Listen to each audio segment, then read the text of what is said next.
right, Shalom. First and foremost, I want to give all praise, honor, and glory to Yahweh, by Hashem, Yahweh Shai, by Hashem, Rachak Wadash. I want to give double honors to our apostles, elders, with Millstone, who teach very well, who learned this truth from, and citation out there to the hopeful elect, who continue to push this word in our truth, faith, and sincerity. And yeah, we the brothers here from GMS Birmingham Camp. I'm the priest, Raheem, and with me, Brother Taziah. And today, just basically getting and touching on the division amongst this place. Because Yahweh Hashem Shai, he's basically making this guy fold within himself. You know, because ultimately a lot of these Israelites out here who are ignorant unto the will of the Lord, you want to take over Esau carnally. Bible Kushah, you can hold that 2 Corinthians 10 and start at verse 3. And that's what Esau wants you to play in. Esau wants you to play in the flesh. Esau wants you to play in a quote-unquote devil's playground. That's why he give niggas switches and different guns. Even those niggas Sakari, which they crumbled, they had a famous song saying they had sticks at camp. Ultimately, that's not the will of the Lord, man, because Yahweh Shemai Shai, he wasn't going to take Babylon the Great down that way. Even ancient Egypt, you know, even ancient Babylon, these kingdoms didn't get taken down by the hurrah of Israel. No, it was the Lord who jumped in for us, man. You got it, lot. This is 2 Corinthians chapter 10. Starting at verse 2. But I beseech you that I may not be bold when I am present, with that confidence wherewith I think to be bold against some, which think of us as if we walked according to the flesh. Yes, because ultimately they was judging Apostle Paul by the flesh. Now you expect the brother to be 6'6" and long, man. Really, it's the mighty war. It's really the words that make us mighty, man. Right. It's really the words that hold the power of Yahweh Shemai Shai. You got it, bro. For though we walk in the flesh, we do not war after the flesh. Yeah, so although we walk in the flesh, we do not war after the flesh, man. Number one, we in a disadvantage. Esau, he got home field advantage. And also, guess what? This nigga is blessed with the sword. So again, now you playing in his field now. You got it, bro. For the weapons of our warfare are not carnal, but mighty through the Most High to the pulling down of strongholds. Yeah, so guess what? What makes us mighty is the words of Yahweh Shemai Shai. Where it says pulling down those strongholds is what? Really these philosophies. The philosophy of Cesare Borgia, the philosophy of man being a man, the philosophy of eating pork, all those things, we casting those different things down in order to make way with righteousness, man. Because that's what Esau did in the first place. He defiled people's mind to think wickedness is normal. And yes, we want to do something about it, but guess what? Yahweh Shemai Shai, he is going to jump in. That's why I said that in the book of Exodus 14, around the 14th verse, the Lord shall fight for you and ye shall hold your peace, man. A part of our holding our peace is pulling out these precepts and letting this devil know that his downfall is near. You got a lot. Casting down imaginations and every high thing that exalteth itself against the knowledge of the Most High. Yes, every high thing that exalts itself against the knowledge of the Most High. And that's what Esau did in the form of this beast system. Because even in the form of his laws and legislations and changing, different laws and different 8-B, not keeping the land Sabbath and pushing back the ways of Yahweh Shemai Shai in order to put your own laws, you saying you over the Lord now. And look what happens when Esau say he's over the Lord. Chemtrails start getting in the air, forever chemicals is in the water. Something must be done. And the Lord is going to do something about it, man. He's doing something about it right now. That's why it's a lot of schisms amongst these mighty patriotic Americans in the rest of the world. You got a lot. And bring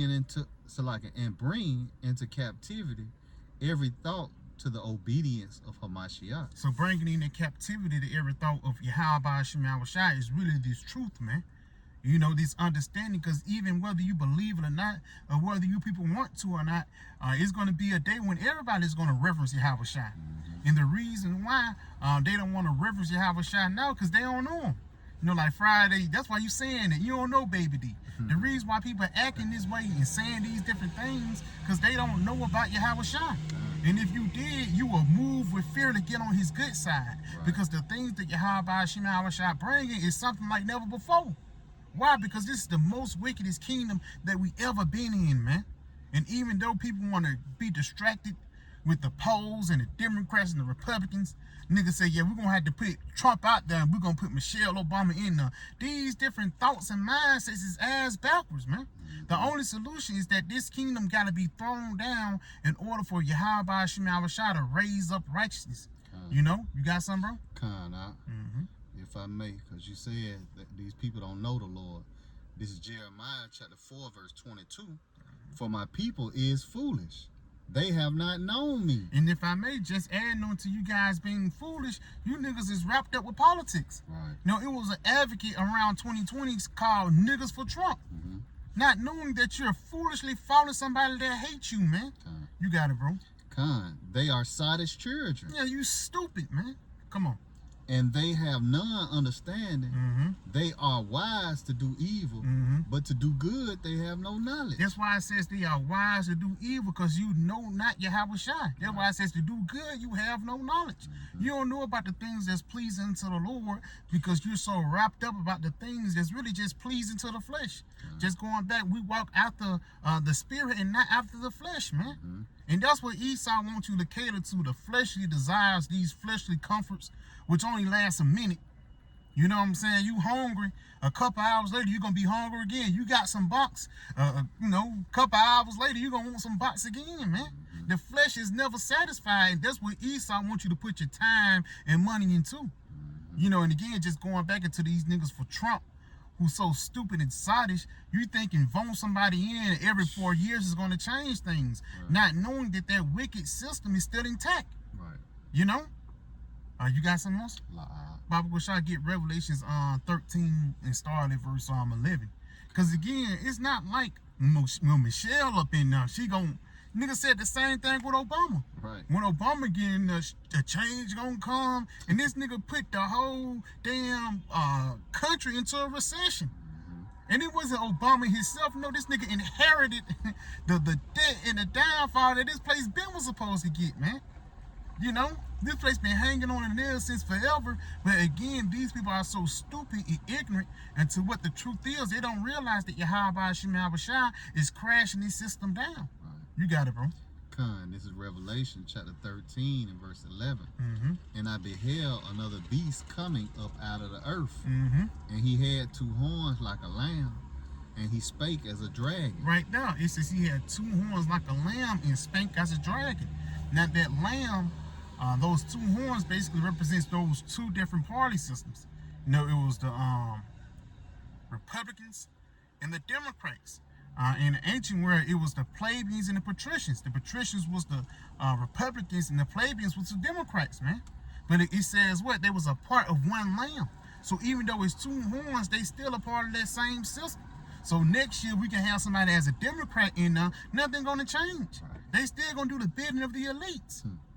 And that's what the Jake really don't realize upon the planet Earth. You gotta read that again. This is Revelation 13 and 11. And I beheld another beast coming up out of the earth. And he had 2 horns like a lamb. And he spake as a dragon. Yes, 2 horns like a lamb and spake as a dragon. And a part of him speaking is through his laws, man. And legislations, because it's going to be one day he's going to spank for everybody to take a chip in their hand, man. In your forehead. You got it, bro. And he exercises all the power of the first beast before him. The first beast is the Roman Empire, which America is laid up after. You know? You got that? Was it on it? Oh, you got it. Continue on. And causeth the earth and them which dwell therein to worship the first beast. Yeah, to worship the first beast. And that's why even now they go out throughout the whole world to push forth quote unquote democracy. Now again, when they pushing out democracy and Republican, instead of just being a monarch, you know, a monarch, that's something that just straight up, man. You ain't gonna have to vote. No, we gonna put somebody up in there, just like in the kingdom of heaven. The Lord already got 144,000 kings that's already set the rule. It ain't like after the first 1,000 years and the next 1,000 years we're gonna put. No, it's gonna be set in stone. But again, what this guy do, he go around the whole planet Earth pushing forth this democracy. It actually leads into what this look polarized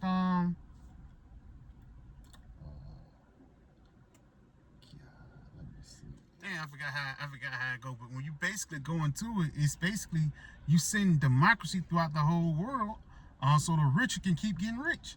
Polarized paradox. Yeah, polarized paradox, man. Because really, what you're doing, you setting up two opposing things just so your will can come through.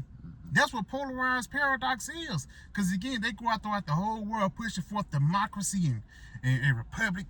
They go out throughout the whole world and push forth their rhetoric so their philosophies can seep through. And the whole part of that polarized paradox when it goes into politics is for people to be too busy bumping into each other so the rich can get richer. But one thing right now, even the rich is at odds. You know, we got the elder elites versus the younger elites. They want to pop it off right now. One nigga want to pop it off from 6 months. One nigga want to put this type of disease out here. The other one saying, I'm going to put this one out. So even then, while this devil, he's on top, he's in rulership, the Lord is basically making a quagmire while he's while he's on top of the world. You know? So even though you're ruling throughout the whole planet Earth and you're doing all these wicked things, the Lord is still got you between a rock and a hard place. You know, you got it, bro. You can go back to that 13. This is Revelation 13 and verse 13. And he doeth great wonders, so that he maketh fire come down from heaven on the earth. That was pretty much it, because that's how this guy captivated, you know, to push forth his philosophy throughout the whole world is, you know, through his weaponry, man, through war. But now what the Heavenly Father is doing now, he's finna make this devil really prepare himself to make war against himself, man. You know, you have these different whistleblowers, and that's the fulfillment of scriptures. Your tongue shall fall upon yourself. Certain niggas are already in bunkers, and certain niggas telling you, oh, they got bunkers, they got this, that, and the third. So ultimately with the Lord, he's getting sane against sane, man. Baba Kashad, you got something out? If you ain't got nothing, you can end off on the Isaiah 19 and 2. Because again, the sane against sane is showing you that, you know, this fleshly desire, this fleshly thing that Esau want to establish upon the planet Earth will not reach its perfection. Because even Esau, he don't agree. Certain parts they do agree on, you know, on the Georgia Guidestones, but even certain parts of that, they don't agree, man. They don't agree if they just gonna nuke everybody or we just gonna put a disease out there to knock people off. You know? There's a lot of things that these devils fuss and fight about, but that's even the saying in the world, there is no honor amongst thieves, man. Once the devil get together with the devil, ain't no way they're gonna be able to come together, man. You know? You got it, bro. It's like, if I may, what the scripture say, a house divided shall not stand. That's it, bro. You know, and that's what we see. You know, this place going down, man. You know, Salaki, you want to Isaiah what? 19 and 2. Hey, that's heavy though. Like you said, a house divided shall not stand. You know? And you can see that this nigga is on the damn cane now. Niggas tired of America. Even these patriotic Americans is tired of Americans paying Israel, man. That's a part of that same divide that gets seen, man. You got it, though. This is Isaiah chapter 19 and verse 2. And I will set the Egyptians against the Egyptians, and they shall fight every one against his brother, and every one against his neighbor. Right there, it says, I will get the Egyptians against the Egyptians, and they shall fight everyone against his brother. These different alliances that these devils have, it even tells you that in the book of Jeremiah, the 50th chapter, how your mother shall be sore confounded. England is going to turn on America. And that's, if you look at the whole story, that should be far-fetched.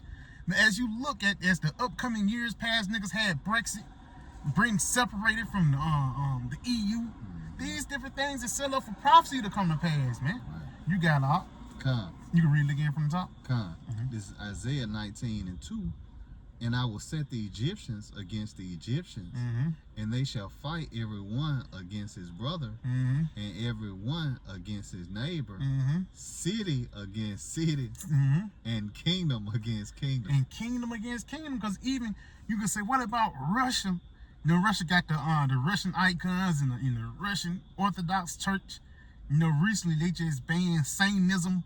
Over there in Russia, you get 8 years, and people have changed their mind and say, yeah, man, Russia might be. No, they are part of that beast and wicked system too. And ultimately what the Lord is doing is setting up saint against saint. It's setting up the red against the blue. Even though they might be separate and they might have different thoughts and ideals, for the lack of better words, they still go back into their bloodline. And again, we ain't gonna have to do anything carnal. We ain't gonna have to do no extreme measures, because niggas say we extremists. We ain't gonna have to do no extreme measures for this place to get taken down. Only thing we gotta do is push out this word. That's it. Because like Yahweh Shema said, the Lord shall fight for you and you shall hold your peace. That's it. So that's the part of the Lord fighting for us, is pushing out these words and letting you know that these words is faithful and true, while everything around us is crumbling. Because the word says so. So you got something, bro? I was just thinking, just in closing, with the word of a king in, there's power. That's it, bro. That's it. That's heavy, man. We can end off on that, man. So yeah, with that, we pray it was edifying. We want to give our praise, honor, and glory to Yahweh, Ba'ashem, Yahweh Shai, Ba'ashem, Rachakwadash. I want to give double honors to our apostle, Elders Great Millstone, and Shalom. Shalom.